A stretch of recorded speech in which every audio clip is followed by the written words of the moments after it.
absensi karyawan ya Bu, kartu absensi karyawan maksudnya. Sebentar. Proses absensi karyawan yang mana? Mungkin Robertus bisa menunjukkan gambarnya. Ini saya nggak ada gambarnya sih Bu, cuman hanya langsung menangkap saja dalam bentuk contoh gitu. Oh, itu bisa. Jadi untuk proses petunjuk untuk presensi karyawan gitu ya. Iya. Ya, itu bisa pakai flowchart skematik ya. Untuk panduannya bagaimana prosedur yang harus dilakukan, mulai dari maksudnya merekam fingerprint sampai kemudian bagaimana presensi dia tercetak di database. Kemudian gitu kan datanya kan langsung diinput kan Bu. Iya, betul, ya, seperti kan, itu. Kan, okay. Ya, contohnya seperti itu. Oke, kemudian mungkin ada lagi yang mau bertanya. Nah, ini simbol-simbol flowchart-nya ya, teman-teman yang bisa dipakai. Jadi kalau ini ya, yang on page reference sama on off page reference, karena biasanya flowchart itu panjang. Jadi kalau dia pindah dari satu fungsi ke fungsi yang lain, itu kan kalau nggak bisa di satu halaman misalnya ya. Kalau itu di halaman yang sama mau memindahkan dari satu fungsi ke fungsi yang lain, kita pakai on page reference. Tapi kalau pindahnya ke halaman yang berbeda, kita pakai off page reference. Nah, baik on page maupun off page itu urut. Misalnya ada on page nomor 1.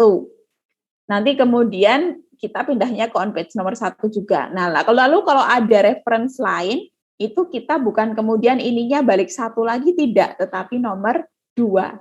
Jadi walaupun simbolnya berbeda, tetapi nomor urutnya berhubungan. Begitu untuk yang on page dan off page connector. Lalu berikutnya adalah ada ini ya, terminator. Nah, ini proses ya. Proses secara komputer. Jadi ini yang dilakukan komputer. Jadi nanti kemudian kalau di flowchart system itu biasanya kita pakai proses ini. Ya, proses yang ini. Nah, lalu kalau di flowchart system ada proses ini, maka kemudian apa yang dilakukan oleh komputer di dalam proses tersebut, itu lalu digambarkan ke dalam flowchart program, dijabarkan ke dalam flowchart program. Nah, kalau yang ini decision, mau dia elektronik di dalam komputer, di luar komputer, atau secara manual, ini decision. Artinya adalah ada cabang, ini yang membentuk cabang. Misalnya ketika ada permintaan pembelian masuk. Ya, ketika ada permintaan pembelian masuk, kemudian di situ lalu perlu mengecek kredit limit ya. Misalnya dia permintaan maksudnya ada pesanan ya, pesanan penjualan masuk, ada orang mau beli tempat kita. Pesanan penjualan dan orang itu mau mengajukan kredit. Maka di sini adalah apakah kredit limit masih ada atau masih tersedia, atau apakah masih dalam batas kredit limit. Nah, ini yang kemudian decision itu kalau ya, maka dia akan proses kemana. Kalau tidak, maka dia akan proses kemana. Ini decision. Misalnya kalau tidak, maka kemudian dia ditolak gitu ya. Nah, kalau ya, maka dia akan lanjut ke proses selanjutnya. Nah, ini decision di situ. Nah, kalau ini simbol input atau output. Nah, ini tadi di sistem ini tidak tergantung peralatannya ya. Jadi nggak kelihatan peralatannya, apakah dia input manual, apakah dia input komputer, apakah dia input saja, apakah dia input dan display. Nah, ini di sini. Nah, kalau ini manual operation. Jadi dia tidak dilakukan oleh komputer. Kalian bisa menggunakan alat tulis, itu masuk manual operation. Menggunakan mesin mekanik, itu masuk manual operation. Misalnya lalu ngecap ya, memberikan cap black gitu. Nah, itu manual operation. Nah, kalau ini adalah dokumen tercetak. Ya, outputnya berupa kertas. Kalau dokumennya seperti ini. Tapi kalau dia dokumennya, datanya bukan berupa kertas, maka dia tidak akan seperti ini. Nah, kalau ini proses pelaksanaan prosedur ya. Jadi ini simbol keterangan ya teman-teman, prosedurnya apa di situ. Nah, kalau ini simbol display. Display ini kalau teman-teman melihat papan pengumuman misalnya ya. Nah, itu kan ada output informasi di situ dalam bentuk display. Nah, itu nanti lambangnya seperti ini. Kalau ini preparation ya, biasanya preparation itu misalnya ini untuk buffer ya. Misalnya kalau Zoom, kemudian teman-teman nggak bisa langsung masuk ke meeting room-nya, tetapi kalian masuk ke waiting room. Nah, itu kalau di dalam flowchart kalian, misalnya flowchart prosedur untuk mengikuti perkuliahan secara online. Nah, lalu ketika kalian masuk ke waiting room, maka kalian ada di gambar ini prosesnya. Gitu. Untuk simbol kira-kira jelas?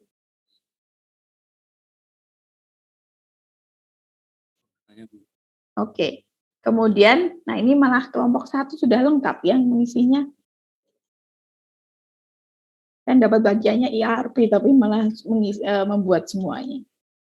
Alfonsa minta tolong ini, kok nggak bisa.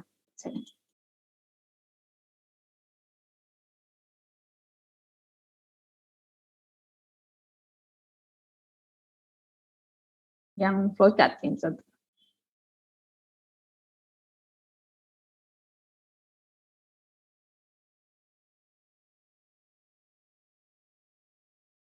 Nah, ini contoh sangat sederhana, saya suka sekali ya kalau kalian model seperti ini, tetapi sayang sekali simbolnya ya. Simbolnya ini sebenarnya simple, tapi karena kalian pakainya sebenarnya ini bukan flowchart, karena kalau kita pakai flowchart di sini nanti teman-teman akan bingung ya, karena ini simbolnya nanti tidak sesuai. Tapi untuk contoh sebenarnya oke. Kita akan coba sebentar, saya masuk dulu pakai link yang lain.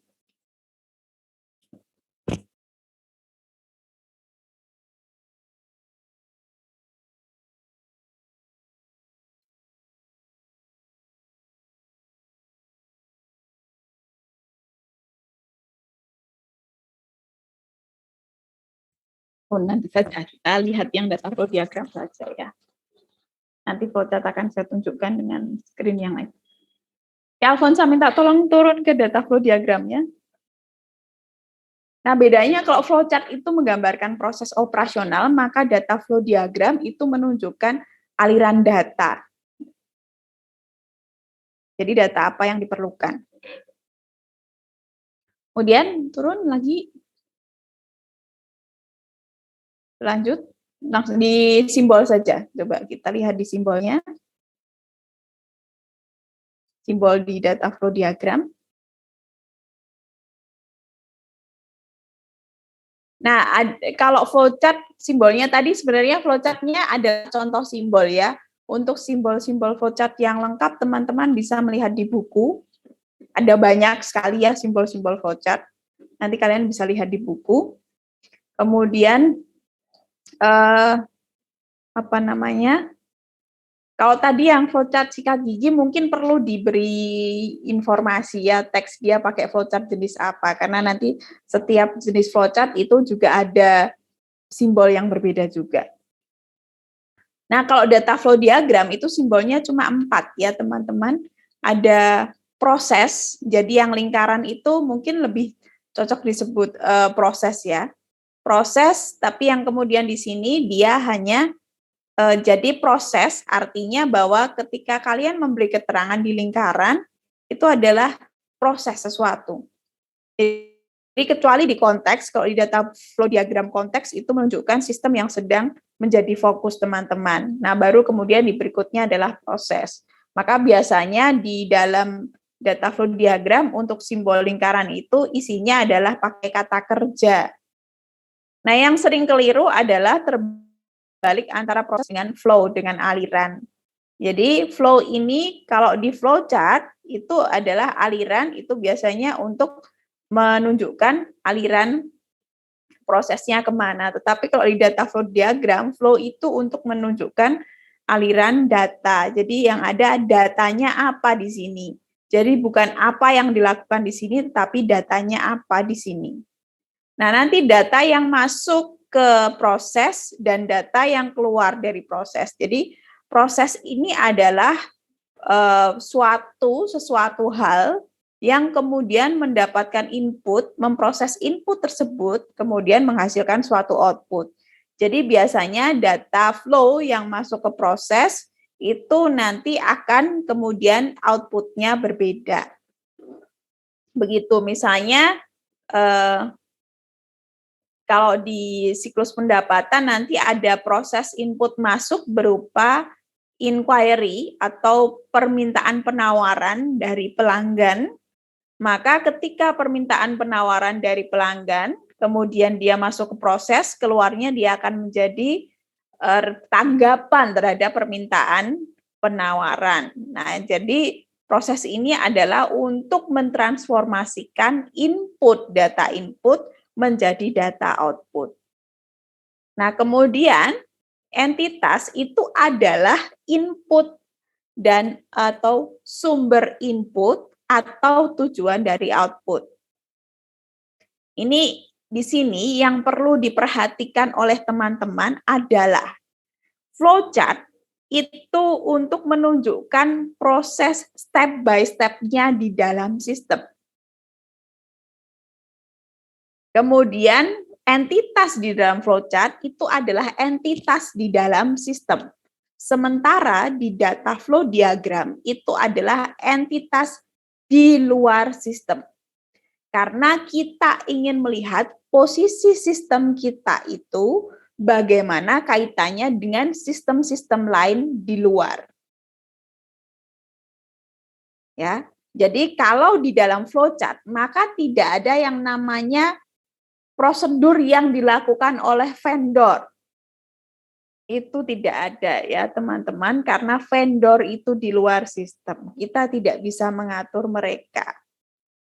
Tetapi di dalam flowchart itu ada kemungkinan kita kemudian menunjukkan proses yang dilakukan oleh klien atau customer.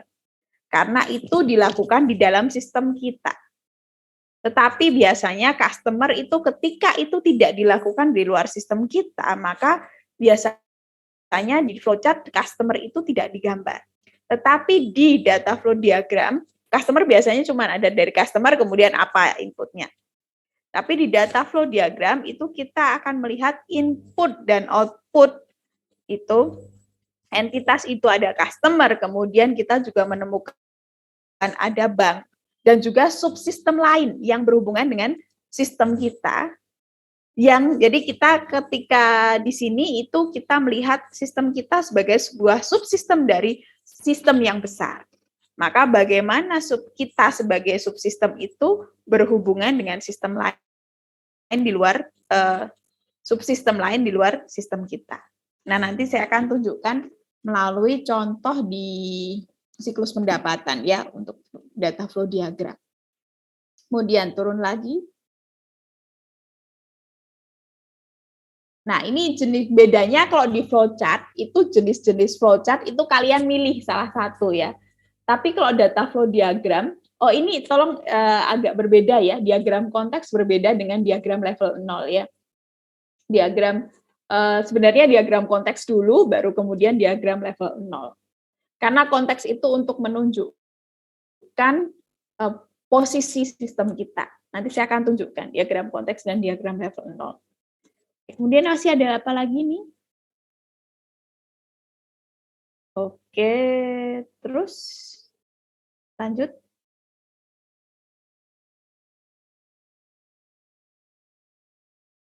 Nah, ini kamu dapat dari mana ini data flow diagramnya? Dari Google, Bu. Nah, ini yang perlu kalian harus hati-hati sekali ya.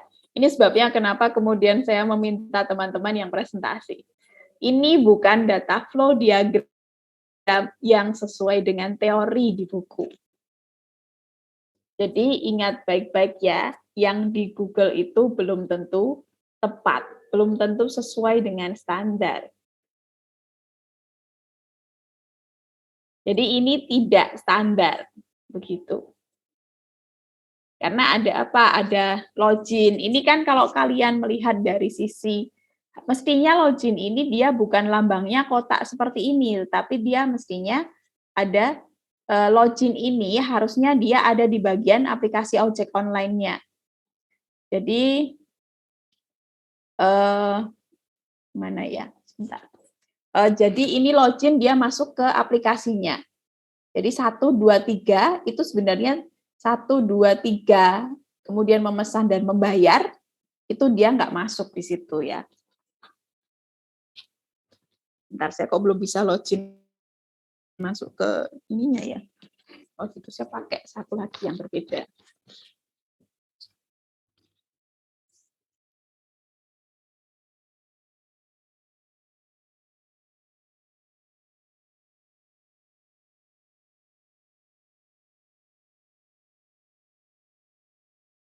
Ini teman-teman perlu hati-hati ya.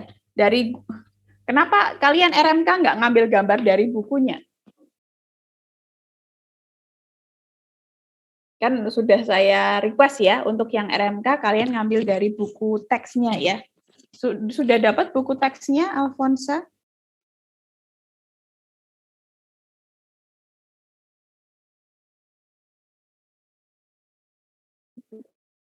Buku teksnya yang dipakai, bukunya Romni.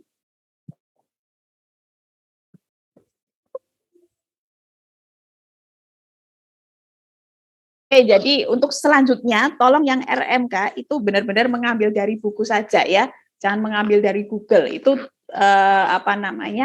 itu kemewahannya teman-teman yang mengambil contoh. Karena nanti kalau RMK kalian mengambil dari Google, nanti bukan ringkasan materi kuliah dong. Ya, karena nanti akan berbeda di situ. Seperti di sini, maka yang akan ditemukan dia adalah tadi yang flowchart-nya itu flowchart yang bukan standar untuk kita orang accounting ya. Kemudian di sini data flow diagramnya juga bukan data flow diagram yang standar.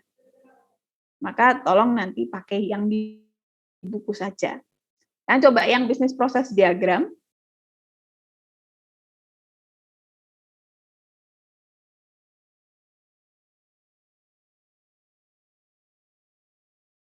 Ya, nanti setiap Zoom meeting saya akan mengacak kelompok mana ya yang akan saya minta untuk sharing.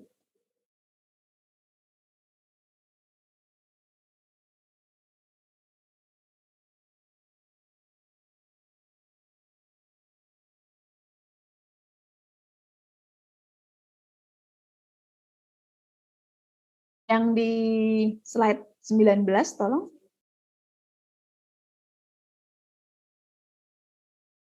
Kalau di diagram proses bisnis ini biasanya dipakai untuk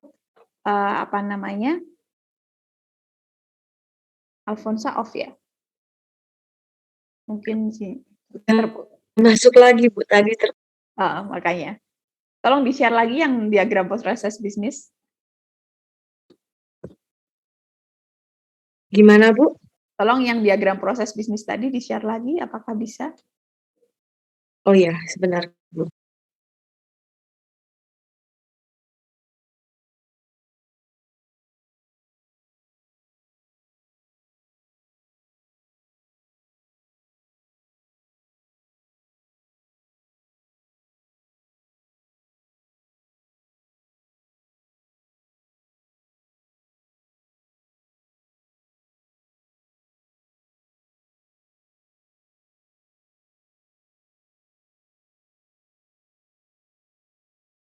Yang diagram proses bisnis yang langsung simbol saja.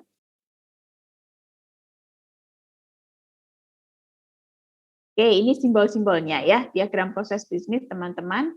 Itu untuk menunjukkan aliran proses. Ya, jadi ini yang biasanya dipakai untuk menunjukkan standar operating prosedur. Untuk pelengkap standar operating prosedur itu kita pakai diagram proses bisnis. Nah, biasanya yang kalau di kantor-kantor itu sebenarnya modifikasi dari diagram proses bisnis, jadi bukan flowchart ya, tapi lebih ke diagram proses bisnis. Nah, tadi seperti yang untuk contoh prosedur gosok gigi, itu lebih cocok dia menggunakan diagram proses bisnis. Seperti itu. Oke, terima kasih Alfonsa. Oke, saya akan share untuk contoh dari data flow diagram yang dari bukunya Romney ya.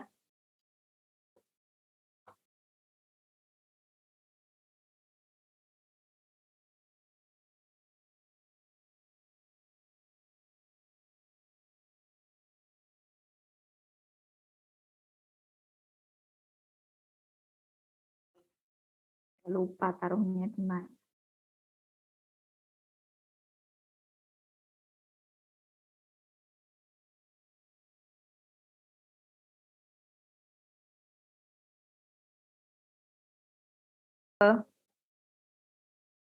Dari bagian payroll, tapi ini kemudian ada contoh ya. Kalau teman-teman menyusun flowchart itu sebaiknya kalian pakai in off page dan on page connector seperti ini saja. Jadi apa namanya? Kalian jangan pakai yang langsung seperti ini ya. Nah, ini untuk menunjukkan aliran dokumen ya, teman-teman. Kemudian kalau yang ini lanjutannya. Kemudian di sini untuk sistem flowchart, ya ini bedanya di sistem flowchart, itu ada inputnya, input, kemudian ada display. Nah di sini tidak ada dokumen, tapi dokumennya cuma satu. Jadi karena di sini ada summarize cell data, jadi ada meringkas data penjualan dan juga print. Nah maka kemudian print lalu muncul batch totals, dia dicetak dalam bentuk dokumen batch total.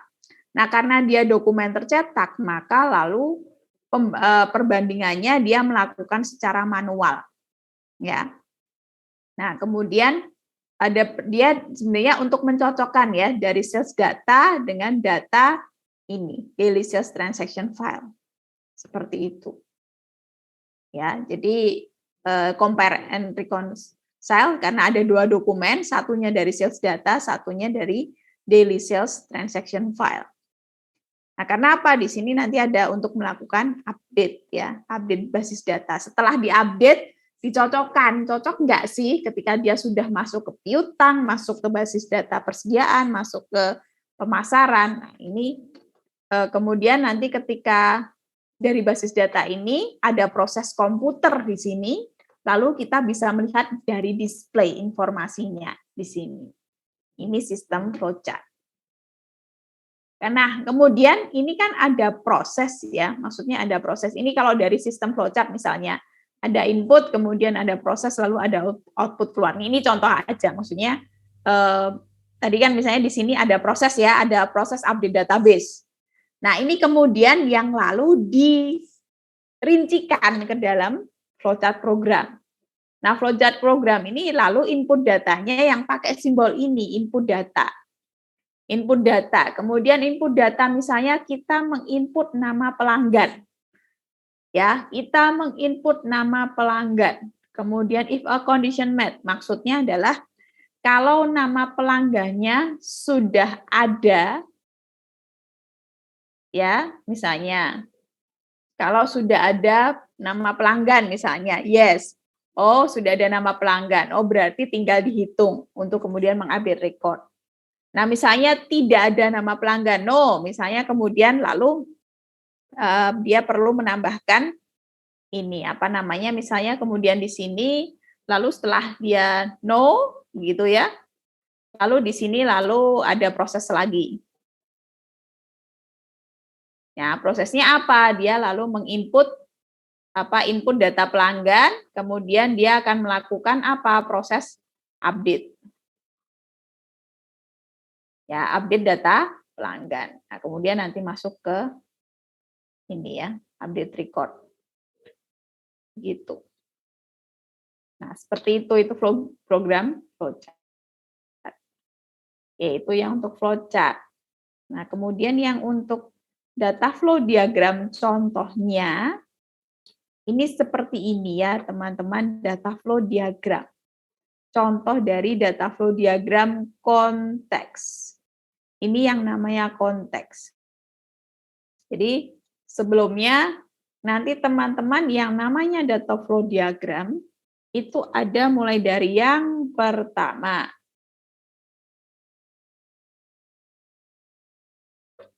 Itu misalnya kemudian dari yang pertama itu lalu biasanya ada proses. Ini berarti misalnya revenue cycle. Gitu ya. Kemudian revenue cycle di bawahnya ada proses-proses.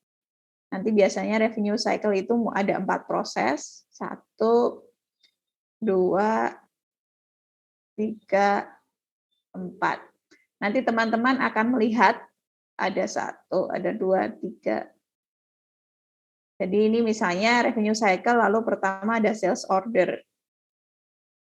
Lalu setelah sales order, kemudian ada biasanya billing dan shipping itu bisa ini ya, shipping, kemudian ini ada cash collection. Nah, nanti sales order itu nanti kalian akan lihat. Ini sales order misalnya, kemudian dia ada proses-proses lagi di luar. Maksudnya yang rinci, sales order itu dibagi apa sih? Nah, ini yang kemudian adalah DFD level, ini DFD konteks. Karena di sini nanti kita akan melihat revenue cycle itu kemudian kaitannya dengan sistem-sistem lain di luarnya, entitas-entitas lain di luarnya. Konteksnya apa sih konteks dari sistem kita? Nah, ini yang kemudian disebut sebagai DFD level 0. Nah, ini yang kemudian baru disebut DFD level 1. Nah, DFD konteks dan DFD level 0 itu cuma ada 1. Tapi DFD level 1 itu bisa beberapa. Karena misalnya apa? Dia DFD level 1 untuk sales order. Jadi misalnya untuk masing-masing proses ini, kemudian ternyata dia sama-sama semuanya kompleks, berarti masing-masing ini dia akan dibuat menjadi DFD level 1. Jadi ada, kalau semuanya ada proses yang kompleks, berarti ada 4 DFD level 1. Kalau misalnya cuma ada sales order aja yang kompleks, yang kemudian prosesnya kita jabarkan, ya berarti hanya ada 1 DFD level 1, walaupun di DFD level 0 ada 4 proses. Seperti itu, teman-teman. Kira-kira punya gambaran ya? Nah, ini sebenarnya adalah jenjang prosesnya ya. Nah, ini untuk melihat atau untuk menjadi panduan kita menggambar data flow diagram. Nanti teman-teman kita akan lihat.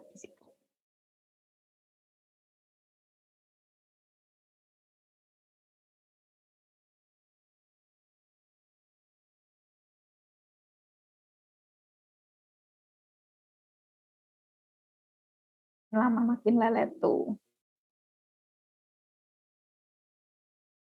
Muncul ya. Coba lagi.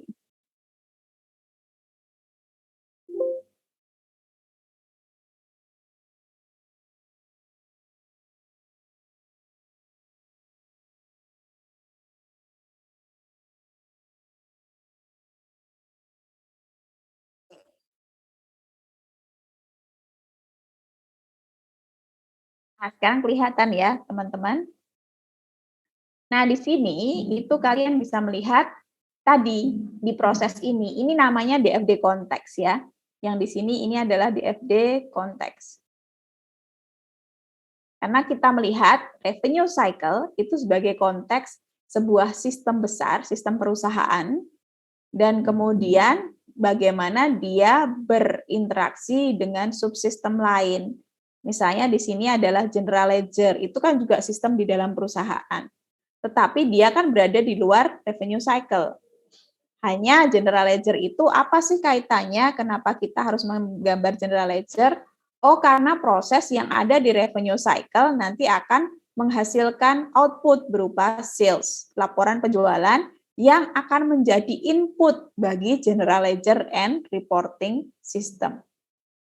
Seperti halnya dengan komisi ke penggajian atau juga informasi lain ke siklus produksi dan siklus pengeluaran. Nah, di luar itu apa? Ada customer, kemudian ada bank. Nah, ini yang perlu diperhatikan ya teman-teman. Kalau data flow diagram itu selalu dari entitas itu selalu ke proses dulu. Jadi ini sebenarnya tidak bisa ya, maksudnya dari carrier, dari entitas ke entitas lain. Tapi sebenarnya karena carrier ini dia tidak termasuk ke dalam proses, jadi kita bisa cuma untuk menunjukkan bahwa revenue cycle-nya dibawa oleh kurir. Tetapi dia kenapa kemudian tidak digambar menjadi proses di situ? Karena ini ya. Karena di sini kalau kalian melihat setiap ada input, nanti output-nya akan berubah. Prosesnya merubah input menjadi output. Nah, ini DFD level 0. Kalau di DFD level 0, teman-teman tidak akan melihat yang namanya simpanan data. Cuma ada proses dan entitas serta data flow saja. Nah, DFD level 0, DFD konteks, kemudian ke 0, ke 1, itu harus konsisten.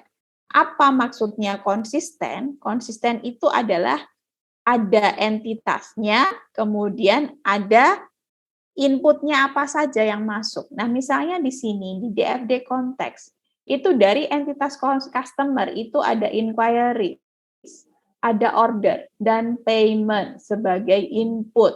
Maka nanti di DFD level 0 juga harus ada 3 ini sebagai input masuk ke revenue cycle. Kemudian ini dari customer, lalu dari sistemnya ke customer ada respond to inquiries dan invoice. Jadi nanti harus sama. Nah, lalu dari customer kemudian ke ke revenue cycle. Nah, kemudian dari konteks kita turunkan ke level 0. Kenapa menurunkan? Karena apa sih revenue cycle? Bagaimana aliran data atau bagaimana proses yang dilakukan di dalam revenue cycle, kemudian untuk menghasilkan suatu data. Nah, lalu kemudian di sini ya, teman-teman melihat, lalu seperti yang tadi sudah saya gambarkan di bagian alir data flow diagram tadi. Nah, kemudian di sini ya, lalu yang tadi revenue cycle-nya sudah hilang. Karena prosesnya, jadi ini adalah DFD level 0 ya teman-teman. Jadi di sini teman-teman akan lihat ada sales order entry, kemudian ada shipping, lalu ada billing, kemudian ada cash collection. Nah, 4 ini tadi di data flow diagram konteks itu yang berupa satu proses. Prosesnya apa? Ya tadi revenue cycle. Revenue cycle-nya hilang karena apa? Dia dipecah menjadi 4 ini. Nah, untuk melihat sinkron tidaknya, berarti kita harus lihat sinkron nggak sih? Yang pertama kita lihat ada yang namanya entitas. Oh, tadi ada customer, kemudian ada bank, lalu ada manajemen SDM, kemudian ada sistem buku besar dan pelaporan di situ. Nah, sudah sinkron ya, maka kemudian kita lihat lagi. Tadi yang saya ambil sebagai contoh adalah dari customer kan ada inquiries, kemudian ada order, lalu ada pembayaran.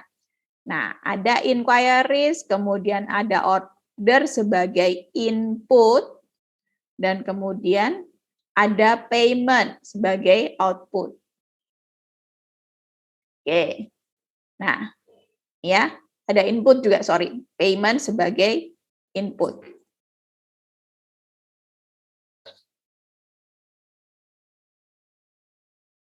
Ini payment-nya sebagai input ya. Lalu ada respond to inquiry dan juga invoice sebagai output dari sistem. Maka di sini output ke customer, ada respond to inquiry dan ada invoice. Nah, kelihatan ya, ada masuk ke sistem. Nah, masuknya ke proses ya, proses dalam sistem. Nah, mau proses yang mana terserah di situ.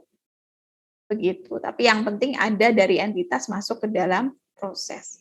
Nah, bedanya lagi adalah di sini itu kita sudah mulai apa yang namanya? Ada yang namanya simpanan data ya.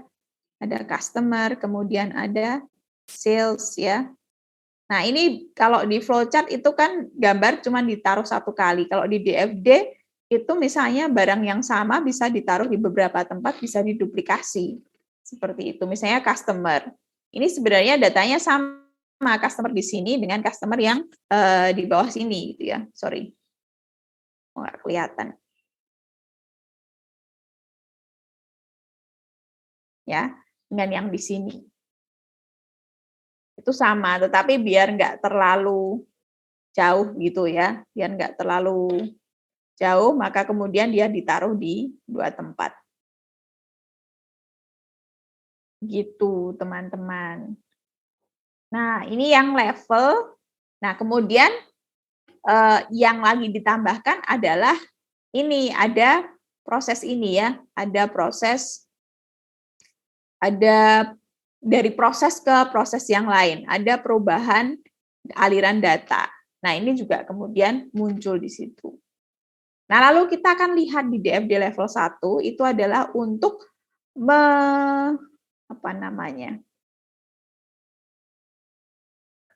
untuk menjabarkan dari sales order entry. Maka kita lihat dulu, ini saya hapus dulu semuanya. Nah, maka kita lihat dulu dari sales order entry itu ada input apa saja, ada output apa saja, apa yang berhubungan dengan sales order entry. Berarti kita lihat entitas apa sih yang langsung berhubungan dengan sales order entry. Nah, yang pertama adalah misalnya di situ yang langsung berhubungan kan adalah customer ya. Kelihatan ya, ini customer. Kemudian dari sales order entry, kemudian ada human resource. Berarti ada HRD, saya singkat. Lalu ada apa lagi? Oh, ini ada expenditure cycle sama ada production cycle. Ya, kita tulis ada expenditure cycle dan ada production cycle. Nah, kemudian apa lagi yang kemudian berkaitan? Oh, ada sales order. Lalu apa lagi sih selain itu? Oh, ada inventory. Kemudian ada customer. Nah, lalu maka kita ada inventory, ini sebagai simpanan alias database, kemudian ada customer, dan ada sales order. Nah, nanti kita akan ada sedikit berbeda ya. Nah, kemudian kita lihat di sini. Nah, ini adalah data flow diagram level 1. Ya, tadi teman-teman kan menemukan level 1 dari proses pertama, yaitu adalah sales order. Nah, sales order, kemudian tadi ada customer. Nah, ini yang kemudian belum ada adalah apa? Ini yang belum sinkron apa, teman-teman? Kalau ini sudah ada ya, customer, kemudian ada data inventory, lalu ada data sales order. Nah, kemudian ada ke bagian lain ya. Maksudnya dari customer tadi yang belum ada ke HRD. Ke HRD apa sih? Ada nggak tadi ke HRD? Kita lihat ya. Jangan-jangan saya salah. Oh, ada tentang commission ya. Nah, berarti ada ini belum sinkron karena nggak ada commission ya ketika take order. Nah, mestinya di sini ya customer inquiries. Nah, ini yang kemudian saya pakai sebagai belum sinkron. Kita lihat kemudian kalau proses yang lain ada yang sinkron nggak sih di situ? Karena kalau di sini kan ini. Nah, ini yang shipping, billing, warehouse, dan purchasing itu kaitannya adalah dengan bagian di dalam siklus produksi. Kan ada warehouse, purchasing, billing, dan shipping gitu. Kalau yang purchasing ini berarti dia adalah ini sebenarnya untuk menunjukkan bahwa dia aslinya ada di expenditure cycle ya. Purchasing itu di expenditure cycle. Sementara kalau warehouse kemudian dan shipping itu Oh, kalau shipping ada sendiri ya. Maksudnya shipping itu proses ya, proses yang lain. Nah, kemudian di warehouse ini adalah biasanya dia di siklus produksi. Nah, teman-teman melihat bahwa shipping dan billing itu di sebelumnya dia adalah proses. Tetapi ketika dia diproses ya, karena dia adalah satu bagian dari proses di situ. Maksudnya satu bagian dari sistem di situ. Tapi kemudian ketika kita fokusnya pindah ke sales order, maka shipping dan billing yang tadinya dalam lambang proses, dia berubah menjadi lambang entitas. Karena dia adalah di luar sistem untuk sales order. Di luar sistem untuk menerima order penjualan. Seperti itu di data flow diagram. Nah, di sini ada 1 untuk level 1, kemudian ada 2, karena ada untuk yang kedua untuk shipping-nya, kemudian ada yang ketiga untuk invoicing-nya, lalu kemudian ada yang yang cash collection nggak ada. Berarti walaupun tadi ada 4 proses, tetapi kemudian dia yang tersisa adalah 3.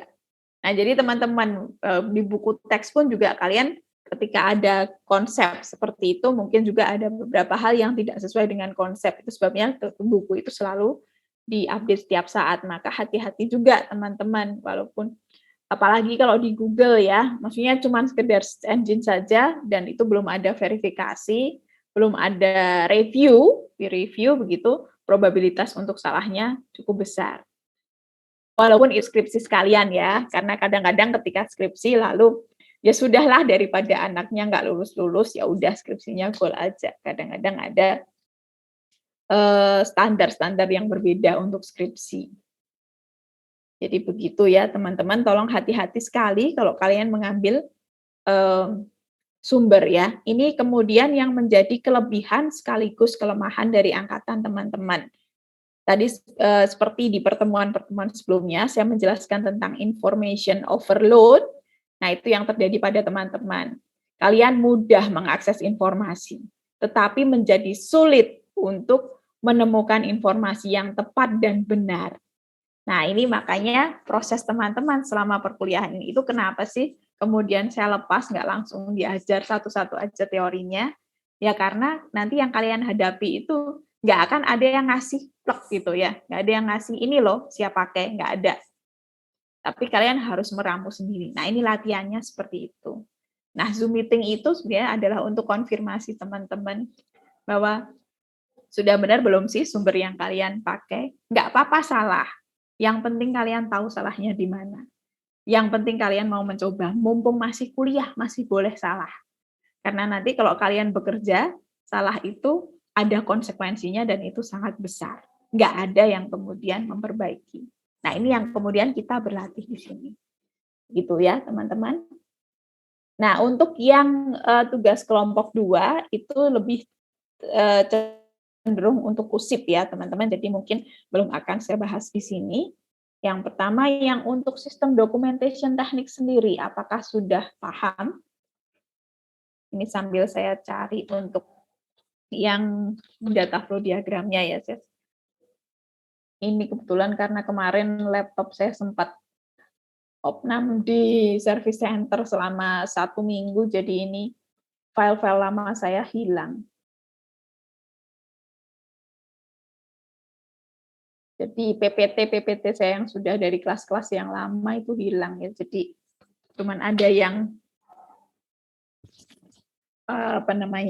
dari Romni.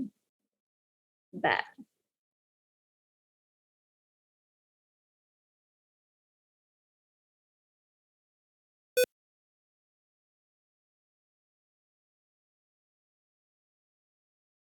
Saya membagikan ke teman-teman buku ya, itu buku di perpustakaan. Tapi jangan dijual ya, soalnya ini ada copyright-nya. Dia nggak boleh bagi buku ini, tapi kebetulan karena perpustakaan beli ya oke lah. Bentar, saya lihat dulu untuk kalian bisa melihat yang paling enak ya sebenarnya untuk melihat gambaran flowchart. yang lengkap itu ada di bukunya Hall. Saya lebih suka Hall, tapi kemudian ini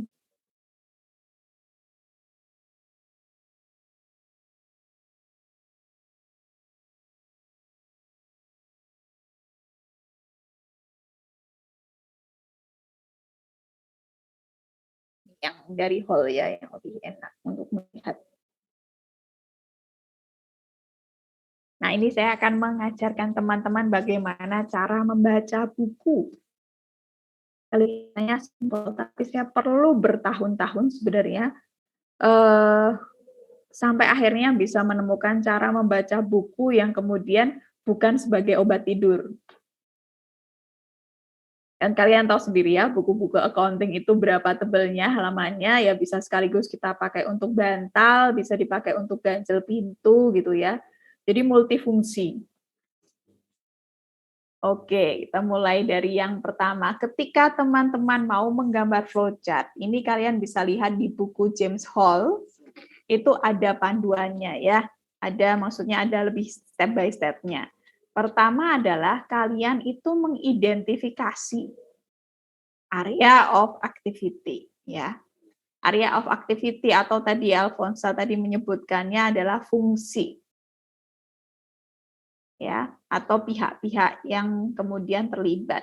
Nah, di sini di contoh ini itu flowchart-nya itu dia memisahkan antara departemen penjualan, departemen kredit, gudang, dan departemen pengiriman. Dari sini kelihatan dong, ini masuk di siklus penjualan atau di siklus penjualan atau juga disebut sebagai siklus pendapatan, revenue cycle. Ya. Ini masuknya di revenue cycle, bagian dari revenue cycle. Yang tadi data flow diagramnya seperti itu, maka di sini revenue cycle-nya seperti ini loh kalau kita bikin flowchart. Nah, kemudian ini ada beberapa hal yang berbeda. Maksudnya kalian akan menemukan setiap buku itu berbeda. Saya belum sempat untuk merangkumkan, seharusnya itu menjadi tugas saya ya. Sebagai staf pengajar, sebagai pengajar teman-teman, saya menyediakan buku ya, buku ajar yang sudah merupakan rangkuman, tapi belum sempat. Baru sebagian. Nah, ini kemudian ada ada simbol-simbol. Nah, kalian boleh pakai simbol yang manapun sepanjang simbol itu konsisten. Dan di awal sebelum kalian menggambar flowchart-nya, kalian cantumkan dulu simbol apa yang digunakan. Ya, simbol apa yang digunakan, dari mana gitu ya. Jangan kemudian ngarang simbol sendiri, kalian belum sampai pada waktunya. Kalian boleh ngarang simbol sendiri, tetapi dan kemudian simbol itu bisa dipakai asal sudah publish ya. Asal kalian publish di jurnal internasional, boleh simbolnya kalian pakai. Tapi selama simbol kalian belum dipublikasikan, itu tidak boleh dipakai sebagai standar. Tapi bukan berarti kalian nggak bisa. Nanti misalnya kalian setelah lulus melanjutkan studi, dan kalian menemukan, oh ini loh simbol yang ada di buku teorinya Romney Hall, ini nggak enak dipakai. Saya akan mengajukan simbol yang baru. Atau mungkin ketika kalian penelitian S2, nah simbol yang baru lalu dipublikasikan. Nah lalu simbol kalian yang akan dipakai. Boleh seperti itu. Tapi kalau sekarang belum apa-apa ya, berarti kita pinjam dulu simbolnya orang lain. Nah, saya juga malas nemu simbol sendiri, jadi saya pinjam punya orang lain.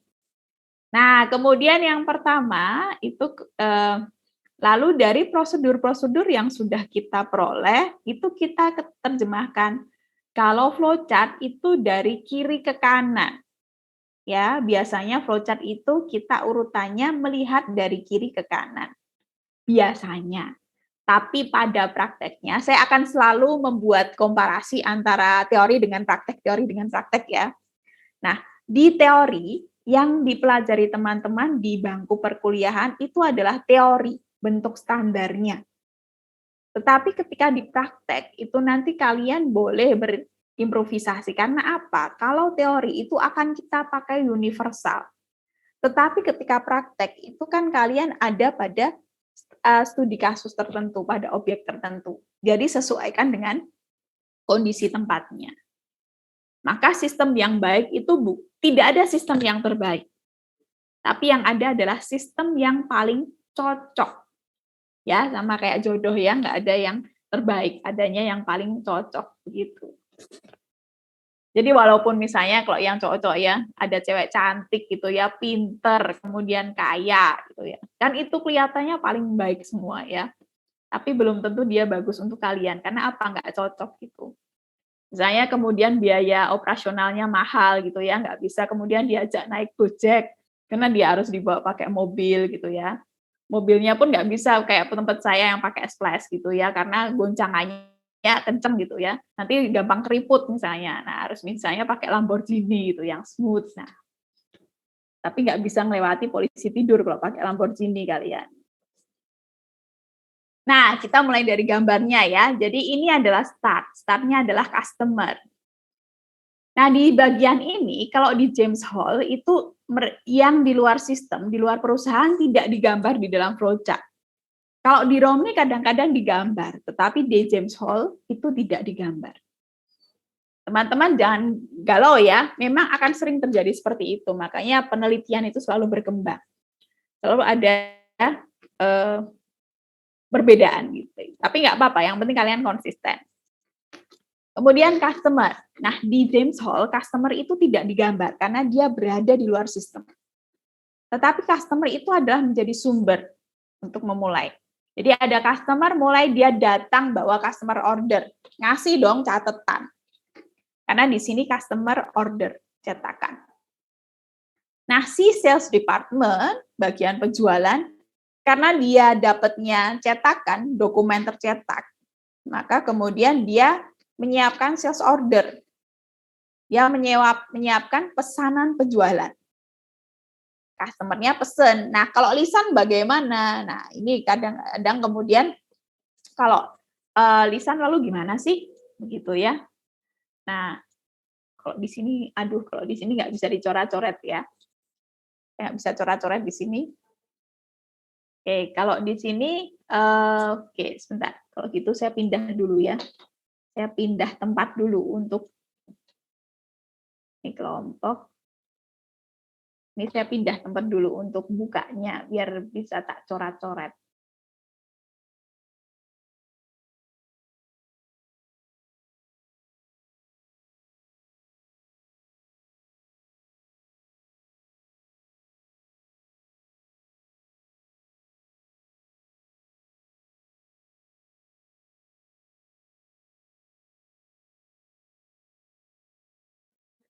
Dengan saya. Oke. Dulu yang ini transaction processing system. Nah, di sini ya.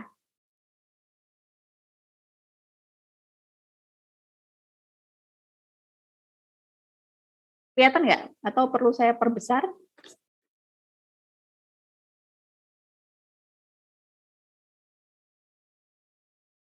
Walaupun kalian lebih mudah, tetap nggak bisa dicoret-coret teman-teman ternyata. Ini protected, sorry. Oke. Ya, oke. Nah, kemudian di sini sales order, karena dia sales ordernya. Nggak apa-apa ya, bisa coret-coret ya. Karena dia protected. Oh, pakai ini bisa nggak ya?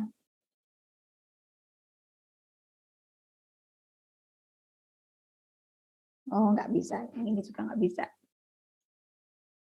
Oke, kemudian ini customer order, jadi prepare sales order, karena dia dapatnya catatan sih dari customer. Nah, kalau enggak nanti kemudian dia akan dikasih notation di sini. Selain sebagai catatan, bisa lewat lesan, lewat telepon. Nah, nanti pakai annotation. Annotation tuh lambangnya gimana ya? Nah, nanti pakai lambang seperti ini kalau misalnya ada keterangannya. Ya. Bu, maaf Bu. Ya. Share screen-nya masih di Nitro Reader 3, Bu. Oke. Bentar. Share screen-nya masih di? Tadi Nitro Reader 3 itu. Oh ya, oke. Ini sudah? Terima kasih sudah mengingatkan. Ya, Bu, sudah. Ya, oke ya. Sekarang, sorry. Nah, ini kemudian karena dia sepertinya, karena ada catatan, dia ngolahnya juga manual dong. Lalu kemudian ini ceritanya dia nulis nota 4. Nyatet nota 4. Nah, baru kemudian si nota 4 itu, nota 4 itu lalu kemudian dia udah selesai nulis nota 4. Customer order-nya itu muncul lagi di sini. Karena apa? Dia sudah diproses. Jadi, kemudian customer order dipakai untuk menyiapkan proses, dia muncul lagi di sini ya, teman-teman. Karena kita akan lihat customer order-nya kemana sih. Nah, lalu kemudian customer order bersama salinan nota ke berapa ini? Nota ke 2, 3, 4, dan customer order itu diarsipkan dulu. Ini namanya arsip. Ya, diarsipkan dulu. Kemudian dari sales order satunya itu dikirim ke bagian kredit untuk